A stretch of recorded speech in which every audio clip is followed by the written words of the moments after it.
에레미야 14장 13절입니다.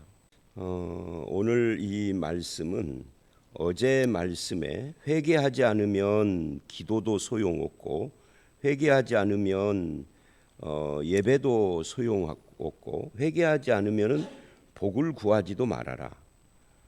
금식할지라도 내가 그것을 듣지 않는다 하는 말씀이 어제 말씀의 결론이었어요.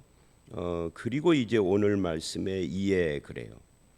하나님의 이 말씀을 듣고 선지자가 슬퍼하는 그런 내용으로부터 시작을 합니다.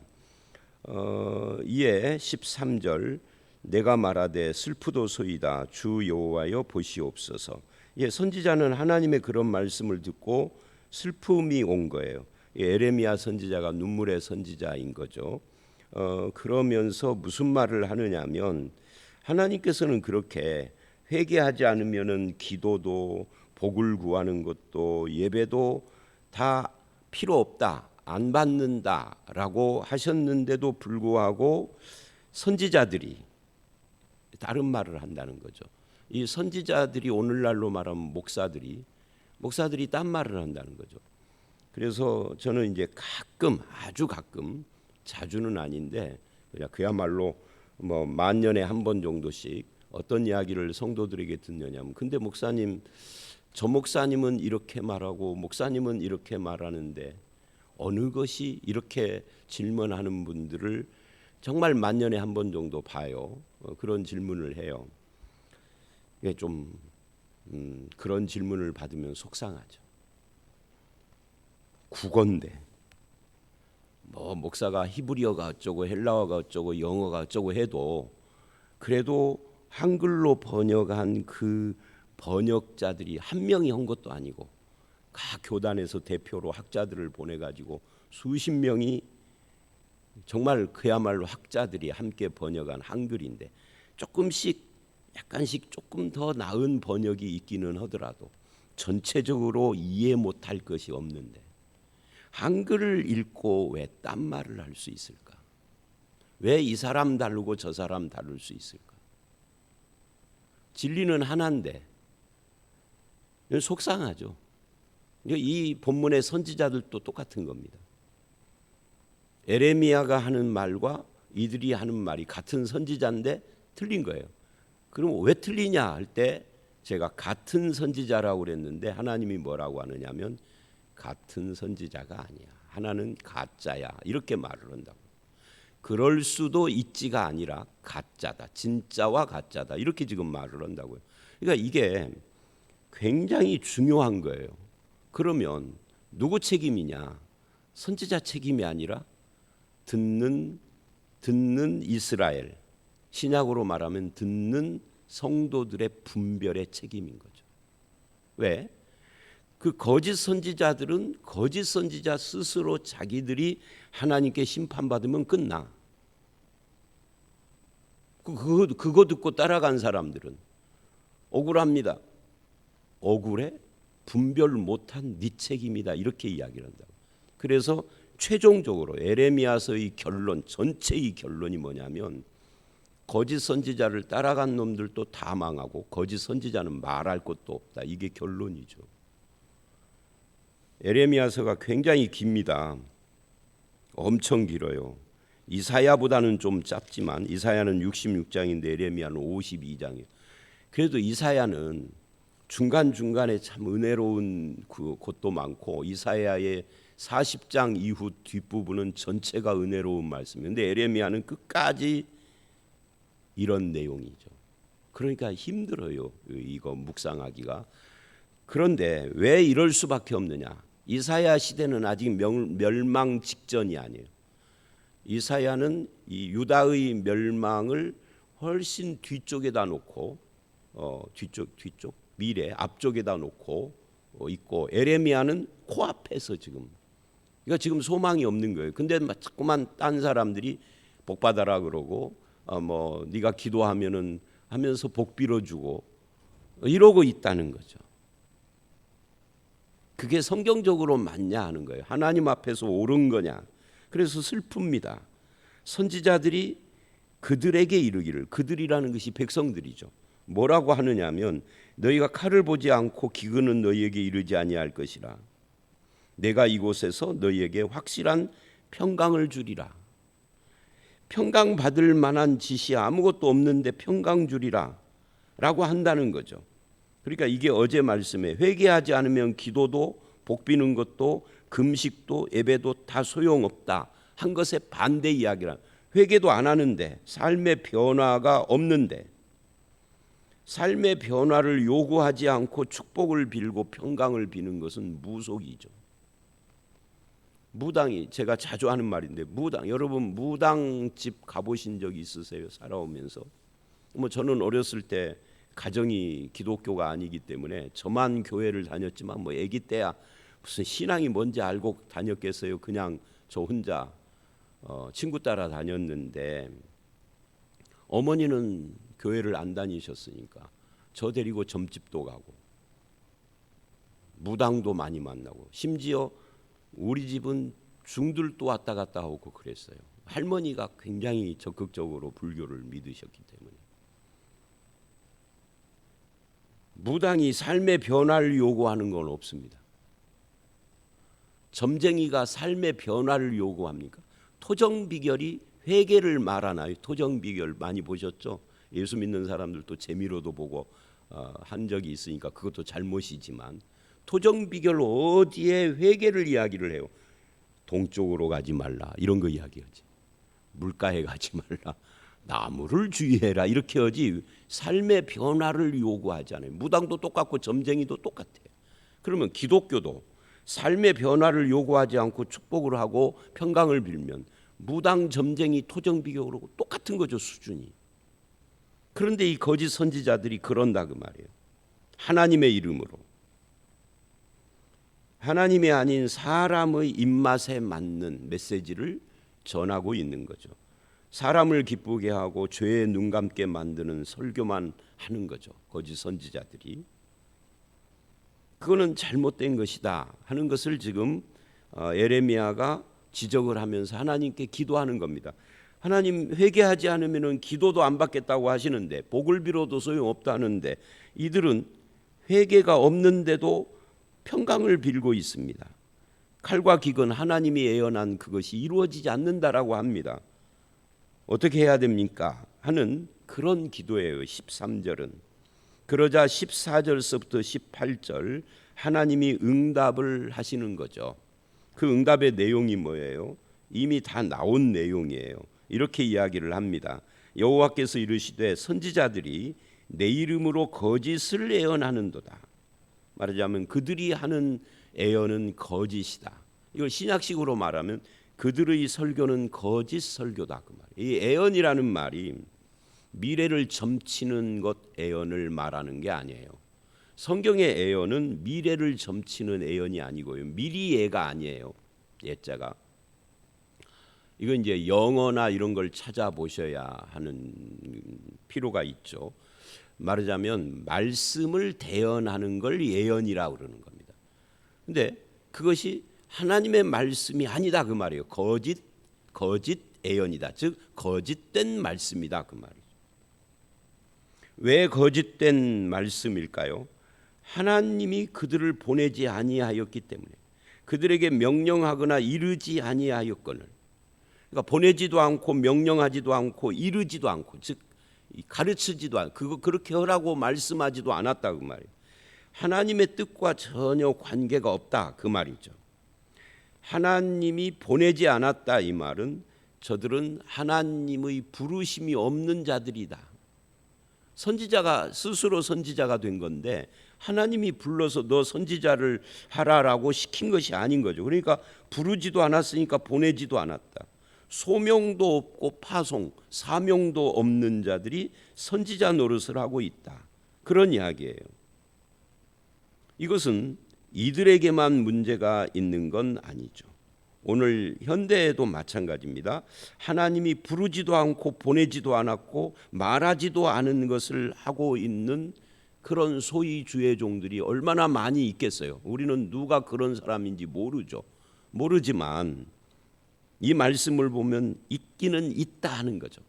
그것이 많을지 소수일지는 알 수가 없죠. 소수이기를 바라죠. 근데 그건 우리의 소망일 뿐이에요. 근데 그걸 분별하는 것은 누구 책임이라고요? 우리들의 책임이라. 아니, 여러분의 책임이라고. 우리가 아니라. 뭐 저도 그 분별의 대상 중에 하나니까. 그러니까 이렇게 이야기를 해요. 그래서 내가 보내지도 않고 명령하거나 이르지도 아니하였는데 그들이 거짓 계시와 점술, 헛된 것 무슨 뭘 봤다 뭐 이런 것들 체험했다는 거, 자기 마음의 거짓, 자기 마음에 이랬으면 좋겠다라고 하는, 이렇게 말하면은 성도들이 좋아할 것 같다라고 하는 그런 것을 가지고 너희에게 애언, 즉 말씀한다. 이게 애언한다 이 말이 신약으로 말하면 고린도전서 14장에도 방언과 애언에 대한 설명이 나오죠. 그 애언이 뭔지를 알려면 고린도전서 14장을 읽어보셔야 돼요.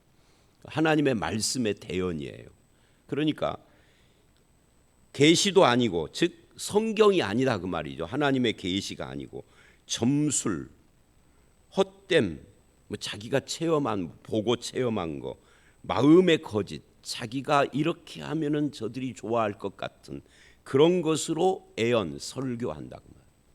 그러니까 이게 거짓 선지자인 거죠. 이 거짓 선지자들의 특징이 여기에 쫙 나와 있어요. 거짓 계시, 저들은 계시를 받았다고 그러는, 영적인 세계를 오락가락 하는데 그거 하나님의 계시가 아닌 거예요.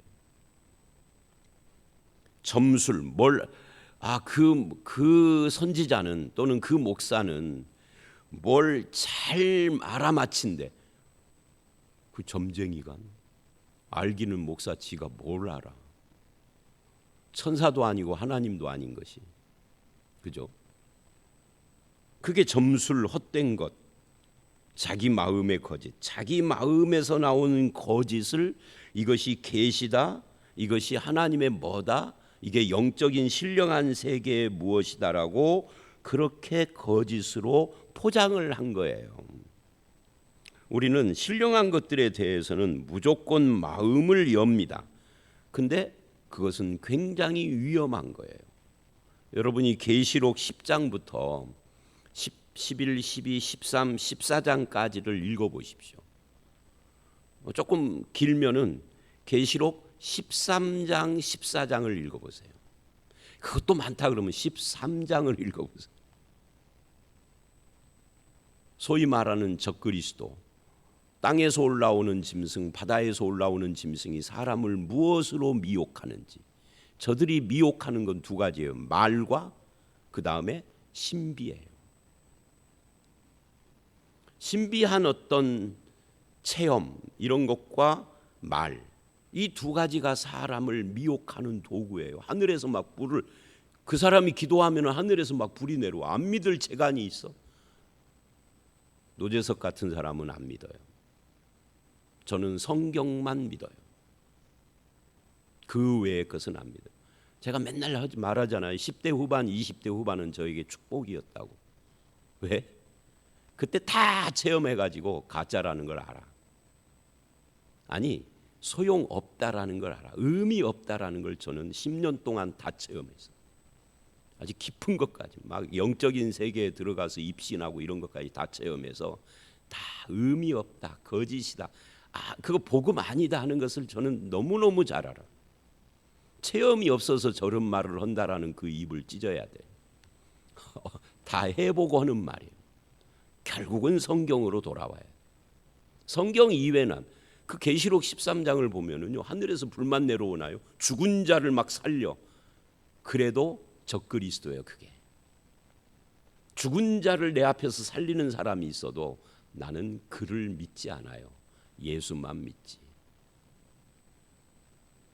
근데 한국 사람들은, 왜 한국 사람이냐면 제가 일본 사람 모르니까, 한국 사람들은 신비한 것만 보면은 무조건 마음을 열고 그냥 아멘 아멘 하고 할렐루야 하면서 외치며 그냥 막 미치고 팔짝 뛰어요. 굉장히 위험한 신앙이에요. 신령한 세계에 대해서는 하나님의 천사들이라도 이 하나님의 천사들이라도 섬기는 영일 뿐인데 그 천사라도 우리는 믿음의 대상이 아닌 거예요. 천사가 내 눈앞에 왔어도 아이고 천사님하고 엎드려 절하는 게 아니에요. 사도행전이나 계시록을 보면 천사에게 너무 황홀해서 절하려는 사람들이 있었어요. 천사가 피해버려. 왜 나한테 절하냐? 나는 너와 같은 종일 뿐이다. 히브리서는 그 천사는 우리를 섬기라고 부리는 영으로 준 것이지 우리가 섬길 대상은 아니고, 그러니까 천사가 내 눈앞에 나타난다 할지라도 그거는 믿음의 대상이 아니에요. 오직 하나님만 믿음의 대상이에요. 이걸 분명히 여셔야 됩니다. 성경 말씀과 하나님, 예수 그리스도, 이게 우리의 믿음의 대상이에요. 성령님도 하나님을 믿고 예수를 믿게 하는 영이지 다른 영이 아니에요. 타락한 천사도 있기 때문에. 자, 14절은 그래서 그들이 거짓 선지자다 그 말이에요. 그러므로 15절 내가 보내지 아니하였어도 내 이름으로 예언하여 이르기를, 하나님의 말씀이라고 한다 그 말이죠. 칼과 기근이 이 땅에 이르지 아니하리라 하는 선지자들에 대하여 이같이 말씀하노라. 그 선지자들은 칼과 기근에 멸망할 것이요. 자, 선지자들은 그 거짓이니까 멸망합니다. 그러면 그들의 예언을 받은 백성은 16절 우리는 책임이 없어요. 거짓 선지자들, 이 목사들의 문제고 선지자들의 문제지 우리는 그냥 속은 거예요. 속았어도 그 책임을 져야 합니다. 예를 들어서 여러분이 보이스피싱 있잖아요. 막 카톡이나 요즘 막 그런데 뭐가 막 오고 그래요. 저도 뭐 자주 받아요. 그런 것을 뭐가 어디에 입금됐니, 뭐를 결제를 했니, 뭐가 당신에게 왔는데 열어서 연락을 하라고. 최근에도 어디에다 연락을 하고 왔더라. 딱 보면은 이제 이게 가짜라는 것을 알겠어요. 근데 여러분 중에 누가 그것이 가짜다는 걸 모르고 열어서 접속을 해서 계좌를 날렸어. 그래가지고 내 통장에서 막 100만 원이 빠졌어. 그러면 보이스피싱에 걸렸으니까 나는 책임 없죠. 나라에서 100만 원 돌려주죠. 안 돌려줘요? 왜? 나는 그냥 당한 거잖아. 당했어도 당한 책임은 네가 져야 된다는 거죠. 본문도 마찬가지예요. 이 거짓 선지자는 마치 보이스피싱범 같은 거죠. 나는 거기에 당한 사람이고. 그러니까 그들의 예언을 받은 백성은 그럼 어떻게 될 것이냐? 네 통장에서 빠져나간 100만 원은 네가 책임져야지. 누구한테 책임지라고 그래? 하나님께 책임지라고 그래? 말도 안 되는 이야기다. 그 이야기입니다. 기근과 칼로 말미암아 예루살렘 거리에 던져질 것인즉 당한 너는 그렇다 그 말이에요. 그들을 장사할 자가 없다. 왜? 하도 많은 사람이 죽어나가니까 이제는 장례식도 할 수가 없을 지경이 된 거예요. 너무너무 많은 사람들이 막 시체 더미가, 그들의 아내와 아들이 딸이 그렇게 되고, 이는 내가 그들의 악을 그 위에 보세요. 그렇게 거짓 선지자에게 속아가지고 거짓된 신앙의 길을 간 그것을 뭐라고 불러요? 악이라고 합니다. 억울해요. 나는 당했어요. 네가 악인이다. 그 행위가 악한 거다. 그래서 너도 심판받고 거짓 선지자도 심판받는다 하니, 그래서 중요한 게 뭐예요? 분별이다 하는 겁니다. 영분별. 영분별은 기도에서 얻는 것이 아니에요. 말씀으로 얻는 거예요. 영분별의 기준은 하나님의 말씀으로 하는 것이지 기도하면은 생기는 게 아니에요. 해보세요. 그렇게 되는가? 말씀으로 되는 거예요. 그건 제가 체험한 겁니다. 자, 17절 너는 이 말로 그들에게 이르라. 내 눈이 밤낮으로 그치지 아니하고 눈물을 흘리리니 이는 처녀딸 내 백성이. 그러니까 하나님이 이렇게 그들을 심판하는데, 심판하시는 하나님도 뭐 한다는 거예요? 심판이 즐거워서 야호 야호 하면서 야 오늘 정말 오늘 10,000명이 죽을 거야 신난다 하면서 심판하시는 것이 아니다는 거죠. 심판하시는 하나님도 슬퍼한다 그 말이에요. 슬퍼하며 눈물을 흘린다는 거죠. 그러면서 그 심판받는 이스라엘을 여전히 처녀 딸 내 백성이라고 그래요. 심판하는데 어떻게 처녀 딸 내 백성이냐? 그게 하나님의 마음이에요. 하나님은 자기 백성을 심판하시는 거죠. 왜? 그들이 너무 악한 길로 가니까. 너는 이 말로 그들에게 말하라. 그 다음에 18절, 내가 들에 나간즉 칼에 죽은 자요, 내가 성읍에 들어간즉 기근으로 병든 자며 선지자나 제사장이나 알지 못하는 땅으로 두루다니. 도망가고 피난 가는데 거기엔 선지자도 제사장도 다 포함되어 있다. 하나님의 뜻을 분별하고 가르치고 인도해야 할 그들이 우매해서 우왕좌왕 도망다니려 하고 볼일을 못 보는 거죠. 그래서 여기까지 결국 선지자들의 책임인데 그 책임이 선지자에서 그치는 것이 아니라 거기에 속아 넘어간 백성들도 똑같이 책임을 당해야 된다 하면서 하나님께로부터 보냄받지 않은 자에 대한 이야기를 한 겁니다. 이게 원인인 거죠. 그래서 19절로 15장 9절까지가 하나의 문단인데 오늘은 19절서부터 22절에 이제 에레미야가 기도하는 겁니다. 어찌하여 그러죠? 주께서 유다를 온전히 버리셨습니까? 주의 심령이 시온을 싫어하십니까? 어찌하여 우리를 치료하지 않습니까? 왜 치료받기를 기다리지만 두려움만 보이게 합니까? 하고 하나님께 막 원망 섞인 기도를 해요. 하나님의 심판이 확실하게 되어가며 은서 근심하는 겁니다. 치고 싸매셔야 하는데 왜 치기만 하고 치료를 않느냐는 거죠. 왜 평강을 바라는 자에게 평강을 안 주시느냐라는 거예요. 그러면서 20절 이럽니다. 여호와여 우리의 악과 우리 조상의 죄악을 인정하나이다. 우리가 주께 범죄하였나이다. 저들이 인정하지 않는 거 에레미야가 대신 죄를 인정합니다. 그러나 21절 이 에레미야가 붙드는 근거가 무엇인가를 한번 보십시오. 21절이 중요해요. 주의 이름을 위하여 그래요. 주의 영광의 보좌를, 주의 이름과 영광, 그 다음에 세우신 언약을 기억하시고, 요 세 가지입니다. 인간이 무엇을 근거로 하나님 앞에 나아갈까? 무엇을 근거로 이런 정말 진실한 선지자가 없고 거기에 속아서 멸망길을 가는 이런 상황 속에서 우리는 무엇을 붙들어야 되는가 할 때 주님의 이름, 주님의 영광, 주님과 세우신 언약, 이 세 가지 우리도 똑같습니다. 주의 이름, 주의 영광, 주님과 세우신 언약. 이 언약이 우리에게는 뭐예요? 언약이 우리에게는 세례입니다. 그래서 주님과 우리가 언약을 세운 거예요. 그래서 유아 세례를 줄 때 언약 백성의 가정에 태어난 이 아이라고 하죠. 이 세 가지는 구약이나 신약이나 똑같다고요. 다만 주의 이름을 위하여 할 때 주의 이름이 신약에 오면은 예수 그리스도의 이름으로 우리가 하나님께 나아가는 것으로 조금 더 뚜렷해졌죠.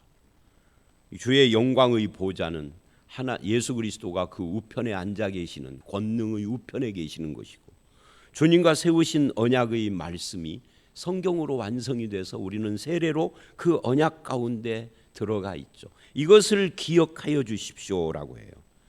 이것 때문에 최종 멸망, 완전한 멸망에까지는 이르지 않고 회복되는 거죠.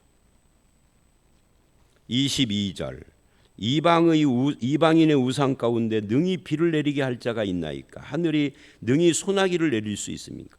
우상도 비를 내릴 수 없는 것이고, 우상은 가짜니까 하늘도 그냥 자연물일 뿐이니까 하늘이 비를 주는 것 같아도 하늘이 아니다. 우리 하나님 여호와여 그리하는 자는 주님이시다. 그러지 않습니까? 그러므로 우리가 주를 앙망하옵는 것은 주님을 바라본다. 주께서 이 모든 것을 만드셨다. 구름을 만드신 분도 하나님, 하늘을 만드신 분도 하나님. 그러니 우리의 악망이 소망이에요. 현대인들은 과학적으로 구름의 이동, 바람 또는 기압 이런 걸 통해서 무슨 고기압이 어쩌고 저기압이 어쩌고 북쪽에서 내려오는 무슨 찬바람을 포함한 기압이 남쪽에서 올라오는 뜨거운 바람하고 만나서 그것이 우리에게 소나기를 내리고 뭐 이렇게 과학적으로 설명을 합니다. 그런데 그 구름, 그 바람, 그런 현상, 그런 자연의 원리, 이런 것을 만드신 분이 누구냐는 거예요. 자연이 저절로 그러는 거냐? 하나님이 만드신 것이다. 그래서 뭐 한다는 거예요? 우리는 하나님을 앙망해야 된다. 이게 결론이에요. 이 하나님이 보낸 종을 통하여서 주시는 메시지의 원주인이신 하나님을 바라봐야지 인간을 바라보는 것은 아니다 하는 것을 우리는 이 말씀을 통하여서 알 수가 있습니다. 저와 여러분에게도 하나님에 대한 이 앙망이 소망입니다. 하나님에 대한 소망, 그 이름과 영광과 하나님과 세우신 언약이 우리에게 있음을 믿고 거짓을 배척하고 참 진리를 따라서 살아가는 그런 성도들이 다 되시기를 주의 이름으로 축원합니다. 함께 기도하겠습니다. 하나님 아버지, 선지자들이 내 이름으로 거짓을 애언하고 저들은 하나님이 말씀하지 않는 확실한 평강을 자기들이 주겠다라고 그렇게 미혹을 하는 것을 봅니다. 주님, 거짓 선지자들에게 미혹되는 것도 우리의 책임일진데 우리는 하나님의 이름과 그 영광과 세우신 언약을 기억하고 하나님만을 바라보며 하나님의 계시의 말씀을 붙들며 바른 신앙생활을 할 수 있도록 우리의 삶을 인도하여 주시옵소서. 말씀을 전하는 자나 말씀을 듣는 자나 늘 분별하게 하시고 주님의 진리와 은혜 가운데 살아가는 우리 모두가 되게 해 주시옵소서. 예수님 이름으로 기도드렸사옵나이다. 아멘.